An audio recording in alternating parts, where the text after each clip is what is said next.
the tiger invited the wolf to join a jaw strength competition. Just moments ago, the tiger had been called a kitty cat, and he was furious.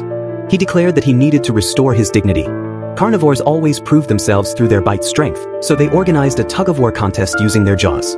Although the tiger said he wanted to prove himself, he chose the scrawniest wolf. The wolf was reluctant. He didn't want to participate in such a boring competition, but then he thought he could use this game to find the culprit, and his eyes became extremely serious. The wolf was determined to win, but just for a second he was defeated instantly. The wolf couldn't believe that he, once the strongest biter in school, now had trouble biting into an apple. But the wolf decided to find the culprit first because he had exchanged saliva with the murderer that night and remembered the taste. So, he began to open cabinets one by one and taste his classmates' drinks, but he didn't find the familiar taste. Just as he was puzzled, he suddenly noticed that the doorknob of the last cabinet was twisted. It had to be this guy. On the night he encountered the murderer, this person could lift the wolf with one arm. The owner of this cabinet was definitely the murderer. And at that moment, another accidental injury occurred in the drama club. Because of the huge difference in strength between carnivores and herbivores, when the panther was helping the anteater stretch, he accidentally pulled off the anteater's arm.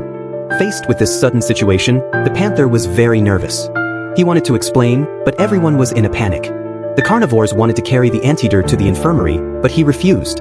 Having his arm torn off, he had lost trust in the carnivores, except for the wolf. Then, the wolf said that someone needed to help carry the severed arm. But everyone there was too scared to move. But at that moment, the brown bear took the initiative to pick up the arm and took it to the infirmary with the wolf. At this time, the panther was very desperate because the worst consequence of such an incident was expulsion from school. After comforting the anteater, the wolf no longer concealed the truth and said that the bear was the murderer of the llama. Surprisingly, upon hearing this, the brown bear admitted it. To prevent a third person from finding out, he planned to eliminate the wolf right there. Seeing the transformed brown bear, the wolf also prepared to fight back. Just as the two were about to battle, a goat suddenly appeared. Clearly, the goat had overheard their conversation. But the goat said he would not reveal the secret. Then, the three of them went to the cafeteria. The brown bear said that if they didn't keep the secret, he would eat them. But the goat said that if another murder case occurred in a short time, the police would surely discover this clumsy way of killing.